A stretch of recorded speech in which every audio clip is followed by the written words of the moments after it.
ನಿನ್ನೆ ತಾನೇ ಪ್ರಧಾನಿ ನರೇಂದ್ರ ಮೋದಿ ಮುಸ್ಲಿಂ ಮೀಸಲಾತಿ ಒದಗಿಸೋ ವಿಚಾರಕ್ಕೆ ಸಂಬಂಧಿಸಿದಂತೆ ಮಾತನಾಡಿ ಇಂಡಿಯಾ ಮೈತ್ರಿಕೂಟ ಅಧಿಕಾರಕ್ಕೆ ಬಂದರೆ ಮುಸಲ್ಮಾನರಿಗೆ ಮೀಸಲಾತಿ ಕೊಡ್ತಾರೆ ಇವರು.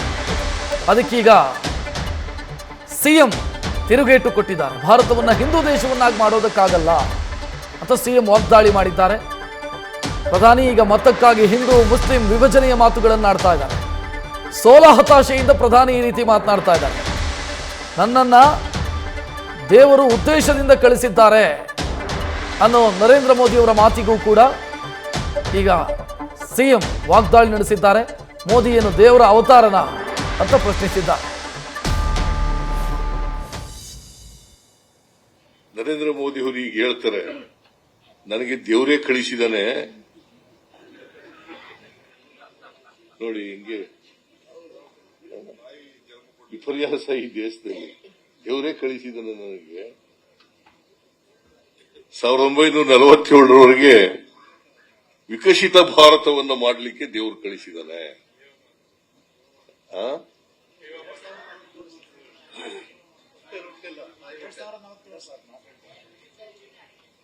ಏನಿ ದೇವ್ರ ಅವತಾರನ?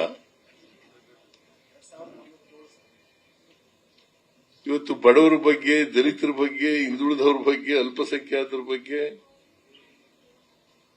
ಒಂದು ದಿನ ನಿರುದ್ಯೋಗದ ಬಗ್ಗೆ ಅದಕ್ಕೆ ಬೇಕಾದಂತ ಕಾರ್ಯಕ್ರಮಗಳನ್ನು ಮಾಡತಕ್ಕಂಥ ಪ್ರಯತ್ನ ಮಾಡಲೇ ಇಲ್ಲ.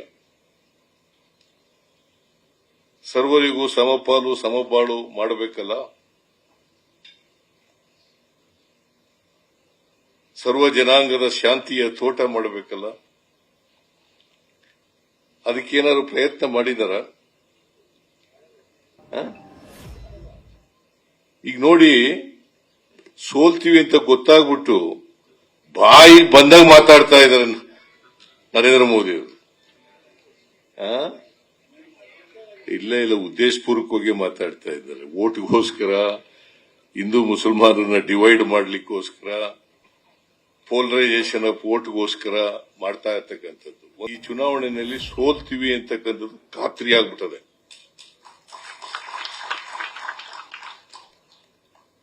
ಅದಕ್ಕೋಸ್ಕರನೇ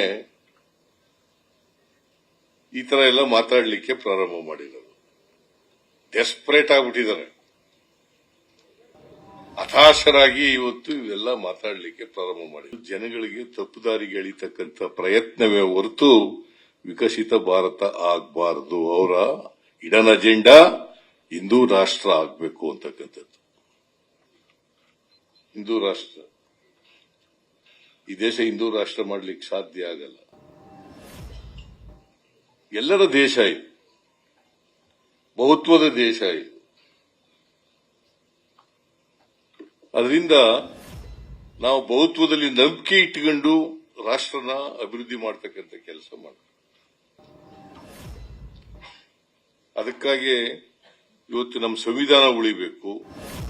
ಈ ಬಗ್ಗೆ ಹೆಚ್ಚಿನ ಡೀಟೇಲ್ ನೀಡೋದಕ್ಕೆ ನಮ್ಮ ಪ್ರತಿನಿಧಿ ಚಂದ್ರಮೋಹನ್ ನೇರ ಸಂಪರ್ಕದಲ್ಲಿ. ಚಂದ್ರಮೋಹನ್, ಪ್ರಧಾನಿ ನರೇಂದ್ರ ಮೋದಿ ಅವರು ದೇವರು ಯಾವುದೋ ಉದ್ದೇಶಕ್ಕೋಸ್ಕರ ನನ್ನನ್ನು ಭೂಮಿಗೆ ಕಳಿಸ್ಕೊಟ್ಟಿದ್ದಾರೆ ಅಂತ ಒಂದು ಹೇಳಿಕೆಯನ್ನು ಏನು ಕೊಟ್ಟರು, ಅದು ಈಗ ಒಂದು ಕಡೆ ಶಿವಸೇನೆ ಮಾತನಾಡ್ತೋದ್ರ ವಿರುದ್ಧ. ಉದ್ಧವ್ ಠಾಕ್ರೆ ಮಾತನಾಡಿದರು, ಮಮತಾ ಬ್ಯಾನರ್ಜಿ ಮಾತನಾಡಿದರು, ಕೇಜ್ರಿವಾಲ್ ಮಾತನಾಡಿದರು. ಈಗ ಸಿದ್ದರಾಮಯ್ಯ ಅವರ ಸರದಿ ಅಂತ ಅನ್ಸುತ್ತೆ.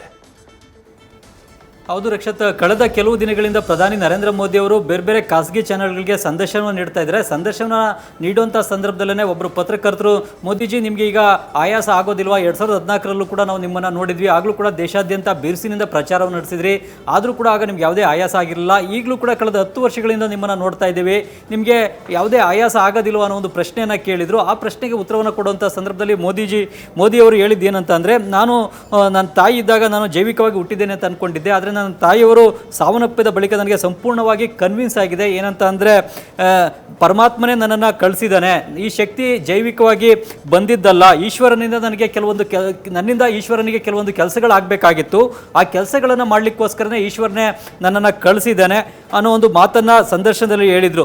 ಆ ಸಂದರ್ಶನದಲ್ಲಿ ಈ ಒಂದು ವಿಷಯಗಳನ್ನು ಹೇಳುವಂಥ ಸಂದರ್ಭದಲ್ಲಿ ಮೋದಿಯವರು ಕೂಡ ಒಂದು ಮಾತನ್ನು ಸ್ಪಷ್ಟವಾಗಿ ಹೇಳಿದರು. ಏನಂದರೆ, ನನ್ನ ಈ ಹೇಳಿಕೆಯನ್ನು ಎಡಪಂಥೀಯರು ತೀವ್ರವಾಗಿ ಟೀಕೆ ಮಾಡ್ಬೋದು, ಆದರೂ ಕೂಡ ಹೇಳ್ತೇನೆ ಅಂತಲೇ ಮೋದಿ ಈ ಮಾತನ್ನ ಹೇಳಿದ್ರು. ಅಂದರೆ ನಾನು ಜೈವಿಕವಾಗಿ ಹುಟ್ಟಿದ್ದೀನಿ ಅಂತ ಅನ್ನಿಸ್ತಾ ಇಲ್ಲ, ಜೈವಿಕವಾಗಿ ನನಗೆ ಈ ಶಕ್ತಿ ಬಂದಿದೆ ಅಂತ ಅನ್ನಿಸ್ತಾ ಇಲ್ಲ, ಈ ಶಕ್ತಿ ಜೈವಿಕವಾಗಿ ಬಂದಿಲ್ಲ ಅಂತಲೇ ಹೇಳಿದರು. ಜೊತೆಗೆ ಪರಮಾತ್ಮನೇ ನನ್ನನ್ನು ಭೂಮಿಗೆ ಕಳಿಸಿದ್ದಾನೆ ಅನ್ನೋ ಒಂದು ಮಾತನ್ನು ಹೇಳಿದರು. ಜೊತೆಗೆ ಕೆಲವೊಂದು ಕೆಲಸಗಳು ಆಗಬೇಕಾಗಿದೆ ನನ್ನಿಂದ ಅನ್ನೋ ಒಂದು ಮಾತನ್ನು ಕೂಡ ಹೇಳಿದರು. ಈ ಒಂದು ಹೇಳಿಕೆನೇ ಈಗ ಕಾಂಗ್ರೆಸ್ ಸೇರಿದಂತೆ ಪ್ರತಿಪಕ್ಷಗಳಿಂದ ತೀವ್ರವಾಗಿ ಟೀಕೆಗೆ ಗುರಿಯಾಗಿದೆ. ಅಂದರೆ ಮೋದಿ ಏನು ದೇವರ ಅವತಾರವೇ ಅನ್ನೋ ಒಂದು ಪ್ರಶ್ನೆಯನ್ನು ಈಗ ವಿರೋಧ ಪಕ್ಷಗಳು ಕೇಳ್ತಾ ಇದ್ದಾರೆ. ಈಗ ಪ್ರಧಾನಿ ನರೇಂದ್ರ ಮೋದಿಯವರು ಬಿಜೆಪಿ ಮತ್ತು ಮೋದಿ ಬೆಂಬಲಿಗರ ಪಾಲಿಗೆ ಅಕ್ಷರಶಃ ದೇವರೇನೆ. ಮೋದಿಯವರ ಬೆಂಬಲಿಗರು ಅವರನ್ನವರು ಭಕ್ತರು ಅಂತಲೇ ಕರ್ಕೊಳ್ತಾರೆ, ಮತ್ತು ಮೋದಿಯವ್ರನ್ನು ಕೂಡ ದೇವರು ಅಂತಲೇ ಕರೀತಾರೆ. ಅದನ್ನೇ ಅನುಮೋದಿಸಿದಂಥ ರೀತಿಯಲ್ಲೇ ಈಗ ಮೋದಿ ಕೂಡ ಮಾತನಾಡ್ತಾ ಇದ್ದಾರೆ. ಏನಂತ ಅಂದರೆ, ನನ್ನನ್ನು ದೇವರೇ ಭೂಮಿಗೆ ಕಳಿಸಿದ್ದಾನೆ, ನನ್ನಿಂದ ಕೆಲವೊಂದು ಕೆಲಸಗಳು ಆಗಬೇಕಾಗಿದೆ, ಈ ಕಾರಣಕ್ಕಾಗಿಯೇ ದೇವರು ಕಳಿಸಿದ್ದಾನೆ, ಅದು ಯಾವ ಕೆಲಸ ಆಗಬೇಕು ಏನಾಗಬೇಕು ಅನ್ನೋದನ್ನು ನಾನು ಹೇಳೋದಿಲ್ಲ, ಅದನ್ನು ಮುಂದೆ ನಾನು ಮಾಡ್ತೇನೆ ಅನ್ನೋ ಒಂದು ಮಾತನ್ನು ಮೋದಿಯವರು ಹೇಳ್ತಾ ಇದ್ದಾರೆ. ಈ ಒಂದು ಹೇಳಿಕೆಯನ್ನು ಈಗ ಪ್ರತಿಪಕ್ಷಗಳು ತೀವ್ರವಾಗಿ ಪ್ರಶ್ನಿಸ್ತೇವೆ, ಅವರ ವಿರುದ್ಧ ವ್ಯಂಗ್ಯದ ಟೀಕೆಯನ್ನು ಕೂಡ ಮಾಡ್ತಾ ಇದ್ದೇವೆ. ಮುಖ್ಯವಾಗಿ ಈ ಮಾತನ್ನು ಯಾರಾದರೂ ರಸ್ತೆಯಲ್ಲಿ ಹೋಗಲು ಹೇಳಿದ್ರೆ ಅವ್ರಿಗೆ ಹುಚ್ಚಿಡ್ದಿದೆ ಅಂತ ಹೇಳ್ತಾರೆ. ಈ ಮಾತನ್ನು ಎಲ್ಲೂ ಕೂಡ ನೀವು ಹೊರಗಡೆ ಹೇಳ್ಬೇಡಿ ಅಂತೇಳಿ ನಮ್ಮ ಹತ್ರ ಯಾರಾದರೂ ಹೇಳಿದ್ರೆ ನಾವು ಹೇಳ್ತೇವೆ ಅಂತೇಳಿ ರಾಹುಲ್ ಗಾಂಧಿ ಕೂಡ ಕಳೆದ ವಾರ ಟೀಕೆಯನ್ನು ಮಾಡಿದರು, ವ್ಯಂಗ್ಯವಾಗಿಯೇ ಟೀಕೆಯನ್ನು ಮಾಡಿದರು. ನನ್ನ ಜೊತೆಗೆ ಈಗ ಇಲ್ಲಿ ದೆಹಲಿಯ ಕಾಂಗ್ರೆಸ್ ಅಭ್ಯರ್ಥಿ ಆಗಿರ್ತಕ್ಕಂಥ ಕನ್ಯಾಕುಮಾರ್ ಕೂಡ ಇದ್ದಾರೆ. ಕನ್ಯಾಕುಮಾರ್ ಏನಾದರೂ ನನ್ನ ಜೊತೆ ಮಾತನಾಡುವಂಥ ಸಂದರ್ಭದಲ್ಲಿ ನನ್ನನ್ನು ದೇವರೇ ಭೂಮಿಗೆ ಕಳಿಸಿದ್ದೀನಿ ಅಂತ ಹೇಳಿದ್ರೆ ಹೊರಗಡೆ ಹೋಗಿ ಈ ರೀತಿಯಾಗಿ ಮಾತನಾಡಬೇಡಿ, ನಿಮ್ಮನ್ನು ಹುಚ್ಚ ಅಂತ ಅನ್ಕೊಳ್ತಾರೆ ಅಂತೇಳಿ ಕನ್ಯಾಕುಮಾರ್ಗೆ ಹೇಳ್ತೀನಿ ಅನ್ನೋ ಒಂದು ಮಾತನ್ನು ಹೇಳಿದರು. ಅಂದರೆ ಮೋದಿ ಕೂಡ ಸಾರ್ವಜನಿಕವಾಗಿ ಈ ಮಾತನ್ನು ಹೇಳ್ತಾ ಇರೋದನ್ನು ನೋಡಿದ್ರೆ ಅವರು ಹುಚ್ಚರ ಅನ್ನೋ ಒಂದು ಪ್ರಶ್ನೆಯನ್ನು ಈಗ ಕಾಂಗ್ರೆಸ್ನ ನಾಯಕರುಗಳು ಕೂಡ ಪರೋಕ್ಷವಾಗಿ ಮಾಡ್ತಾ ಇದ್ರು. ಜೊತೆಗೆ ಕೋವಿಡ್ನ ಟೈಮ್ನಲ್ಲೂ ಕೂಡ ಮೋದಿ ಅವರು ಕೋವಿಡ್ ಹೋಗಬೇಕು ಅಂತಂದರೆ ತಟ್ಟೆ ಬಡೀರಿ ಅನ್ನೋ ಒಂದು ಹೇಳಿಕೆಯನ್ನು ಕೊಟ್ಟು ದೇಶಾದ್ಯಂತ ಎಲ್ಲ ಜನರಿದಲ್ಲೂ ಕೂಡ ತಟ್ಟೆಯನ್ನು ಬಡಿಸಿದ್ರು. ಈ ರೀತಿಯಾಗಿ ಕೆಲವೊಂದು ತೀರ್ಮಾನಗಳನ್ನು ಮೋದಿಯವರು ಕೈಗೊಳ್ತಾ ಇದ್ದಾರೆ. ಈಗ ತಾನು ಕೂಡ ದೇವರೇ ನನ್ನನ್ನು ಭೂಮಿಗೆ ಕಳಿಸಿದ್ದಾನೆ ಅಂತ ಹೇಳ್ತಾ ಇದ್ದಾರೆ. ಹಾಗಾದರೆ ಮೋದಿಯನ್ನು ದೇವರ ಅವತಾರವೇ ಅನ್ನೋ ಒಂದು ಪ್ರಶ್ನೆಯನ್ನು ಈಗ ಕಾಂಗ್ರೆಸ್ನ ನಾಯಕರುಗಳು ಜೊತೆಗೆ ಶಿವಸೇನೆ, ಆಮ್ ಆದ್ಮಿ ಪಾರ್ಟಿಯ ನಾಯಕರುಗಳು ಕೂಡ ಕೇಳ್ತಾ ಇದ್ದಾರೆ. ಆದರೆ ಮೋದಿಯವರು ಹೇಳ್ತಾ ಇರೋದು ಏನು ಅಂತ ಅಂದರೆ, ನನ್ನನ್ನು ದೇವರೇ ಭೂಮಿಗೆ ಕಳಿಸಿದ್ದೇನೆ, ನನ್ನಿಂದ ಕೆಲವೊಂದು ಕೆಲಸಗಳು ಆಗಬೇಕಾಗಿದೆ, ಆ ಕೆಲಸಗಳನ್ನು ನನ್ನಿಂದ ದೇವರು ಮಾಡಿಸ್ತಾ ಇದ್ದಾರೆ, ಮುಂದೆ ಯಾವ ಕೆಲಸಗಳನ್ನು ಮಾಡ್ತೇನೆ ಅನ್ನೋದನ್ನು ನಾನು ಈಗ ಹೇಳೋದಿಲ್ಲ, ಮುಂದೆ ನಾನು ಕೆಲಸಗಳನ್ನು ಮಾಡಿ ತೋರಿಸ್ತೇನೆ ಅನ್ನೋ ಒಂದು ಮಾತನ್ನು ಮೋದಿಯವರು ಹೇಳ್ತಾ ಇದ್ದಾರೆ. ಹೀಗಾಗಿ ಮೋದಿ ನಾನು ಜೈವಿಕವಾಗಿ ನನಗೆ ಈ ಶಕ್ತಿಗಳು ಬಂದಿಲ್ಲ ಅನ್ನೋ ಒಂದು ಮಾತನ್ನು ಹೇಳಿರ್ತಕ್ಕಂಥದ್ದೇ ಈಗ ರಾಜಕೀಯವಾಗೂ ಕೂಡ ಪರ ವಿರೋಧ ಚರ್ಚೆಗೂ ಕೂಡ ಕಾರಣ ಆಗಿದೆ. ಆದರೆ ಮೋದಿಯವರ ಬೆಂಬಲಿಗರು ಮಾತ್ರ ಮೋದಿಯವ್ರನ್ನ ಅಕ್ಷರಶಃ ದೇವರು ಅಂತಲೇ ನಂಬ್ಕೊಂಡಿದ್ದಾರೆ. ಮೋದಿ ನಮ್ಮ ಪಾಲಿಗೆ ದೇವರು ಅನ್ನೋದನ್ನು ಬಹಿರಂಗವಾಗಿಯೇ ಹೇಳ್ತಾರೆ. ಮೋದಿಯವರಿಂದನೇ ದೇಶ ಅಭಿವೃದ್ಧಿ ಆಗ್ತಾ ಇದೆ ಅಂತ ಕೂಡ ಮೋದಿಯವರ ಬೆಂಬಲಿಗರು ಅವರ ಬೆಂಬಲಕ್ಕೆ ನಿಂತಿದ್ದಾರೆ. ರಕ್ಷತ್, ಥ್ಯಾಂಕ್ ಯು ಚಂದ್ರಮೋಹನ್ ಮಾಹಿತಿಗೆ. ನ್ಯೂಸ್ ಫಸ್ಟ್ ನಿರ್ಭೀತಿಯಿಂದ ನಿಮ್ಮ ಪರವಾಗಿ.